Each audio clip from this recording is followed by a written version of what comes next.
Hello and welcome to KamenRider Blackman. Alright, my water, and I have my head and thoughts together because today we will be doing a full show review of the 1978 Toei Spider-Man series. For those of you that may know or don't know, in 1978, Stan Lee and Toei made an agreement to trade characters that they've made amongst each other to make spin-offs of them, and here we are with the show. Whew! Hopefully I can get through this with my head together and clear thoughts. I'm gonna need more water in a little bit. But before getting into the show, let's talk about the writers. Two of the writers for this show were Shozo Yuihara and Hirohisa Soda.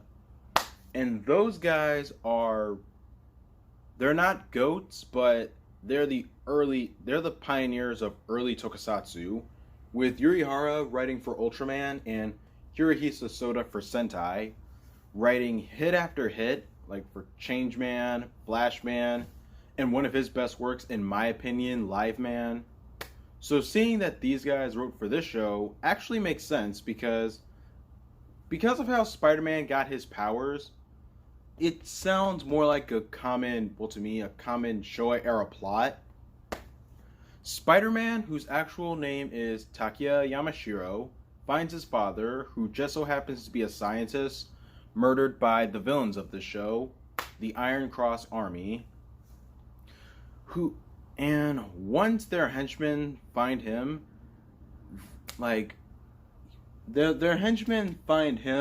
he tries to fight them off and ends up getting slashed and stabbed until he runs and hides in this cave. There, he meets an alien named Garia from the planet Spider. Yeah, that's a planet name. Anyway, who saves him from dying by strapping his changer on his wrist to inject him with the spider extract, which is basically blood, but it's the blood of the people from planet Spider that gives him his superpowers, along with the suit. Now, I'm not going to bother talking about the suit because it's Spider-Man. We all know what Spider-Man looks like. It's Spider-Man. But I will mention a few details, though. His changer is called the Spider Bracelet, and with it he can do one or two tricks. They're basically tricks that Spider-Man could do, like web-slinging tricks, like the spider string, which is shooting out an actual web-like string, and the spider net, like when Spider-Man shoots out an actual spider web, but it instead looks like an actual net. And his suit is called the Spider Protector. And now that Takeya is Spider-Man, he's equipped with his own suit and mech that used to be owned by Garia right before he dies, and reincarnates as a spider and then dies. That was pretty random. Anywho, I'm going to end up doing this review a bit differently. So I'm going to chalk up my thoughts into 4 categories: the good, the bad, the oh dear god, this is awful, and missed opportunities. And so, let's start off with the good, the opening. I will admit, I don't think that this is a terrible opening. It gets into the idea of what he's fighting for, as well as the things that Spider-Man does. And it does a good job of it. And sometimes I would sing the song. The Incredible Man, Spider-Man. Anyway, next, more things that are in the good. We got furthermore Sentai because of this. Like after Jakku, because of this series, Marvel and Toei collaborated to create Battle Fever J, which was likely based off of Captain America. But somewhere before production, Marvel backed out and Toei worked with what they already had and kept elements from Spider-Man in it, such as giant robot battles and creating a team aspect. And moving on to another, this is one of the biggest things that we can definitely thank Spider-Man for. Because of Spider-Man, starting with Battle Fever J, Super Sentai will start having a team mech or individual mechs that come together to create the Team Megazord and have giant mech fights. That's been a tradition for the last 40-something years, starting at Battle Fever J, all because of Spider-Man. Because giant robots were starting to be a thing, and Spider-Man was relatively one of the first to have one, or at least for a live action tokusatsu show. And so those are some things those are stuff in the good. And now, two other things that are in the good are two episodes, episode 6 and episode 34. With episode 6, Takia meets up with an old friend of his that turns out to be... Well, his friend was supposedly dead, but turns out he was actually captured by the Iron Cross Army and experimented on. And because of those experiments, he has died and come back to life 3 times. And all about the episode's about him escaping the Iron Cross Army's clutches. And at the end, he ends up dying to save his loved one, which is a girlfriend. And at the end there, Spider-Man also finds the lab where they were doing those experiments and ends up blowing it up. And in episode 34, it's a child-focused episode where a child wants to pursue being a photographer. And once he has evidence of the Iron Cross Army committing a murder, he has the evidence on his camera, and adults in the show, being morons, disbelieve him. And which, yeah. But all throughout the episode, the Iron Cross Army is trying to get back the evidence that's on his camera. And Spider-Man does his thing. And it's really hard to sum it up from right off the bat, because I'll just say this. I like episode 34 because it's not a stupid episode, and it's pretty fair. Like the kid's accused of being a liar, and he goes through so many things to prove that he was telling the truth, and he does have his evidence. Not to mention, the one who committed the murder in this episode, which was a corrupt businessman, he was after the kid, and because of the elements of this episode's scheme, which was like a poisonous gas that could destroy a car, the corrupt guy actually ends up being hit with that gas, and it kills him. So, karma. And so, best ways to sum up episodes 6 and 34.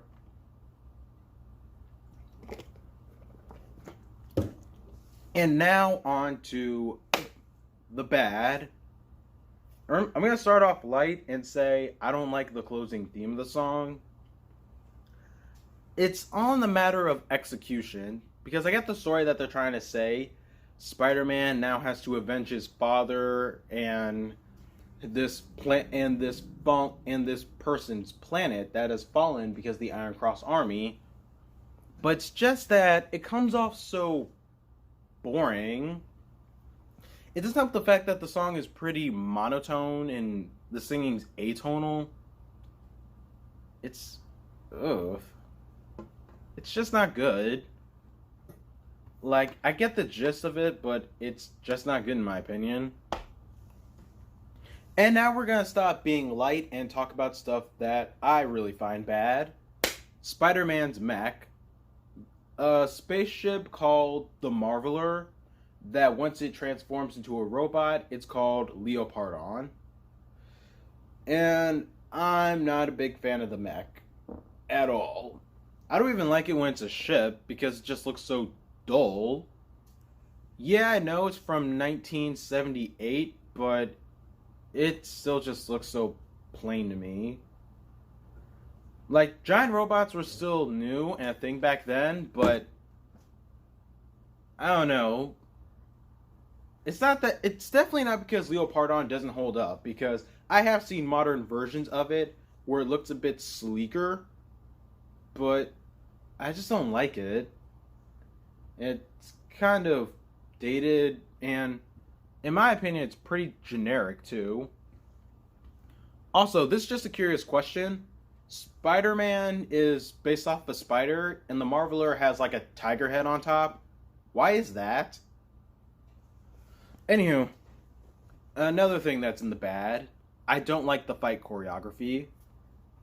It's just it's just jump cut after jump cut of Spider-Man doing stunts and flips and doing moves to attack his enemies, but he's barely even fighting. He's just doing some moves, and when you see him throw a punch or hit, it doesn't even connect. Ugh. And once again, the jump cut shots. He's in one place fighting monsters and doing tricks and whatnot, then at another place doing tricks and whatnot. And it doesn't help the fact that he constantly crawls around as if he was on a wall, because that's what Spider-Man does. And we get it. It's Spider-Man. That doesn't mean he can't fight like a normal person. I just don't like the fight choreography. And I also don't like the minions called Ninders. They're just guys in gray bodysuits wearing duck bills. They're not really... They don't look like the Earth-conquering types. And so, the fight choreography, it's too much. The minions are trash. And we have some more trash because one of the... Well, with two side characters now. Takiya's sister and his girlfriend, Shinko and Hitomi. I don't like any of them. Like, Shinko gets me thinking some type of way, and so does Hitomi, because whenever there's trouble or something, they expect Takiya to go out of his way to, well, do something. Like, if someone's picking a fight with something, if someone tries to pick a fight with them, they tell him go fight. And keep in mind, Takiya needs to keep his identity secret. And so in some cases, I look and thought, okay, you can break the facade for this. Or if they're on, there's one episode where they're on a runaway roller coaster, and they say, Oni-chan, do something. And I'm sitting here thinking, I'm thinking, why would you want him to do things that are completely out of his control? Like, what if he's a pacifist? Or what if... No, with the runaway roller coaster, how would he know how a roller coaster works in order to stop it? It makes me look at them like, you really want to put your brother in harm's way, and Hitomi is literally no better. She one time gets mad at Takiya simply because his motorcycle broke down, and it's like, screw this, I'm going home. Like, how is that his fault that his motorcycle broke down? To be fair, Takiya is sort of a douchey boyfriend, but I don't blame him now because she has a douchey girlfriend. And it's like, ugh. And now for one of the biggest sins in this show. Not a lot happens. It's just filler, monster of the week. Oh, hey, new character. Nope, killed off because monster of the week. Just not a lot happens in this show, and it's not that not a lot happens in the show that's not uninteresting. But in this case, not a lot happens in this show, and it's uninteresting. Like, it's just like 2 reviews ago with Gridman. Like, they have new mechs come up and whatnot, but there's no grandeur to them, to their first appearances, and just not a lot happens throughout 41 episodes. And there's nothing there to grab me in to want to see this conflict be over and dealt with, except for I want this show to end. I want to finish this show so I don't go back to it again. But now, on to the oh dear God, this is awful. The villains. The Iron Cross Army are morons. Okay, first things first. The Iron Cross Army consists of two people, Professor Monster and Amazonas. It's just, I don't like either of them. They both do nothing of importance throughout the whole series. Amazonas, at least used to have this, early on, she had this alter ego as the editor-in-chief at Hitomi's job. Hitomi is a photographer for a magazine brand that Amazonas was the chief for. That gets dropped by the wayside early on, and that's never used to Spider-Man's advantage to try to decrease the Iron Cross Army's numbers. Not to mention, here's another thing too.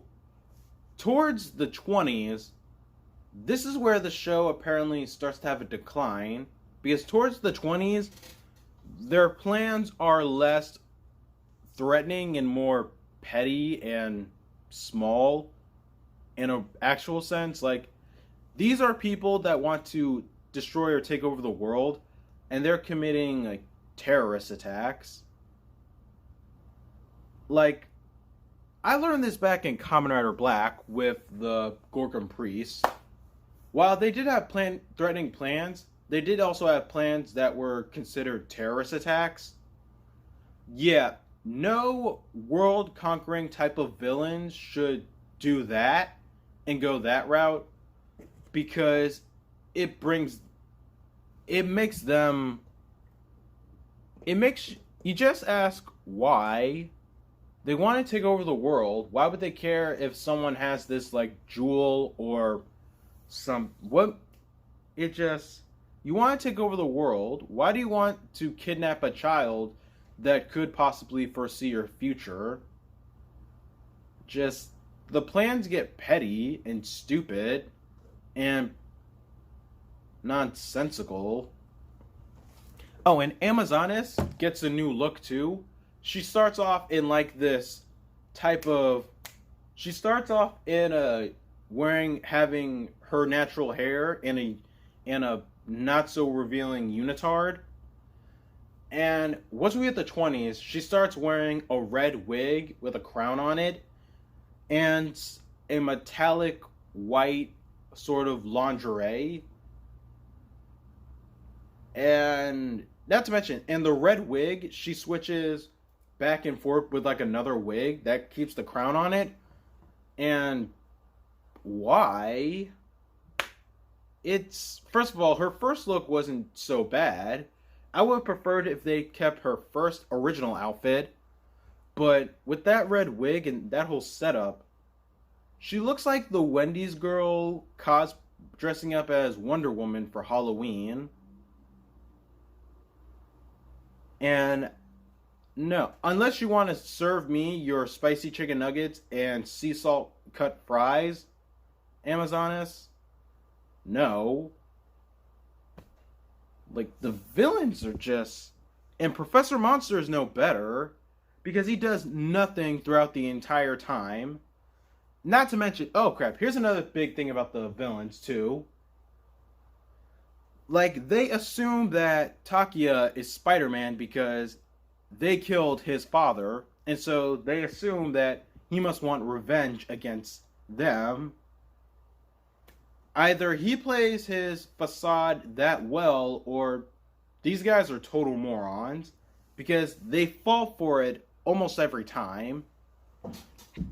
It's like the Crisis Empire are a lot smarter than them.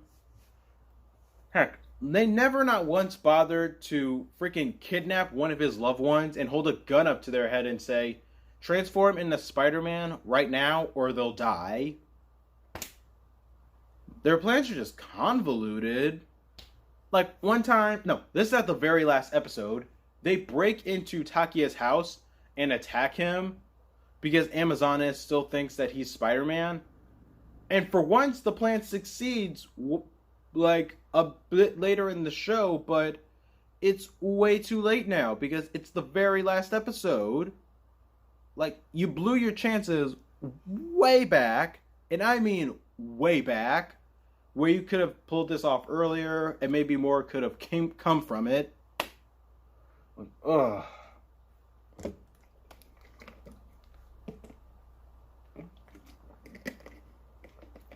Next, let's talk about the monsters. The monster designs are not good. Like, even for standards from the 70s, they're pretty weak. And I still remember there was like one monster named Killer Unicorn, and it looked like a Triceratops. Because it was a Triceratops, and still looks pretty weak. Yo, but the freakiest one is this one of an Enma Devil, which is so freaking strange because it looks like the rotting corpse of the Burger King mascot because it has like a big ass head, the freaking whatever type of king, it has a big ass head, whatever type of helmet, whatever type of crown that Lord Farquaad from Shrek wore, and it just looks insane as all friggin' hell, and it does not look good. Oh, and here's an aspect of the monsters that I swear to God I do not like. The monsters in this show can grow whenever they want. I don't like that. I don't like that because it's like it drags the episode. And not to mention, when they do it, Spider-Man barely even got any hits in. And then monster just grows all of a sudden, and let's end the episode there. But, it's just so, I don't like it. I don't like the fact that the monsters can grow whenever they want to, because why couldn't they just do that at the beginning? Like, you know why in Super Sentai the monsters just grow? It's because it's treated more as a last result. Oh crap, this monster just died and our plan is failing. Let's shoot a beam or send someone down there to shoot a laser. Bring the monster back as a giant. Maybe he could potentially stomp on the good guys, and so the plan could still proceed. That is why it's treated literally as a last resort when the villains decide that they want to raise the stakes. Not to mention, the monsters don't decide to do it, the villains do. And sometimes they don't, and sometimes the monsters don't grow. In this show, every episode, the monsters grow. And then mech fight, and it makes the mech fights start to get boring to the point where they just use stock footage. And spoiler alert, they do use stock footage. Here's a fact about the show. The Leopardon suit was too much to move in, so if they eventually just start to use stock footage to end the fight quicker. That way it's just Marveler, robot, kill monster, that's it. That's how bad it is. Okay, but let me rephrase that. Not only was the suit too heavy to move in, they also started to eventually lose parts they just started to eventually lose parts of the suit. So they just started to use stock footage for that reason as well. But it's still pretty bad. And now to wrap this up, missed opportunities. Like, in the long run, maybe it would have been better if Takia had told his family that he was Spider-Man, so more would come out of it, and we'd have more of a show. Because his family really thinks he's unreliable, which is his family at the moment being his sister and his little brother named Takuji, and he's 7. He's a kid, so it doesn't matter. But it's just there's I just want more. I want a reason to care. Like, I want a genuine reason to care. It's just ugh. I Not to mention, just to really wrap this up, the final episode. Oh my god, last night when I was talking... Actually, no. Because yeah. The final episode of this show is so rushed. Like, it's so rushed. Like, here's the plan. Spider-Man is in a mood or something. Then we beat the villains. Then Dr. Monster grows. Then Leopardon kills him. The Iron Cross army is dead. Spider-Man takes off his suit, looks into the sunset, and says, Spider-Man takes off his suit, looks into the sunset, and says, "Father, Garia, Professor Monster is dead. Starla." The captions say the end. Weakest finale I've ever seen before, because everything is so rushed and so wrapped up in a poorly done, not going to hold the box together bow, that to me it's 41 episodes wasted. And you want to know the weird thing? People actually like this show. Like, I'm not kidding. People say that it's goofy, and it's so good that it's bad. Seriously, that's one comment I read about this show before. I forgot their name, but they said that this show is so bad that it's good. And like, oh my god. This show to me was terrible. Just terrible. Finally, it's been going on now for like 27 minutes. Let's finish this. Takia, our Peter Parker. It's hard to get a tell on him because he is... Alright, I'll be honest right now. With Takia, he's not the worst thing in this show. And I mean that too. He's not the worst thing in this show. He's fine. And that's about it for him. He's fine. He's, like, for all the things people say about him being irresponsible, he actually is pretty responsible. And he takes the job seriously. Like, because of this character, they could have done so much more with this show. Because of how much he works and how much he goes through. Like, if they were to make him tell the truth, this show could be much better and maybe more would come out of it. But unfortunately, we get 41 episodes of... Ish. There's also a movie, too. I don't know what I might do about that movie.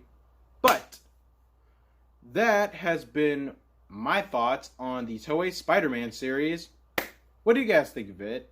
Have you guys seen it before? Don't just take my word for it. You check it out for yourself. Form your own opinion. And so, now, after this review, the next show I will be doing is the most recently completed Sentai, Kishido Sentai Ryusoulger. Okay, so, yes, Ryusoulger is the next Sentai I am reviewing. And in case anyone's wondering right now, I am moving around because the last shot I made was a bit out of sync and off. But my point is, yes, Ryusoulger is the next show that I will be reviewing. And so, quick warning right now, do not tell me any spoilers. I do not want anyone to tell me anything about the show. I did not watch it all in its entirety. So, for the time being, don't tell me if you like it. Don't tell me if you hate it. Don't tell me I'm gonna like it or hate it. Don't tell me anything about the show. I'm going to be watching it from start to finish to gather my own opinion on it. And yes, I know the show's over already and Cure Major's out. But just don't tell me anything about the show. Don't tell me anything. I want to see for myself and gain an opinion from it. That's all. It shouldn't be too much to ask. And so, with that said, thank you guys for watching. Please do not forget to like, subscribe, share this video, and tell your friends about KamenRider Blackman. Keep in mind, Ryusoulger, next show I'll be reviewing, and that'll be in a month. Peace.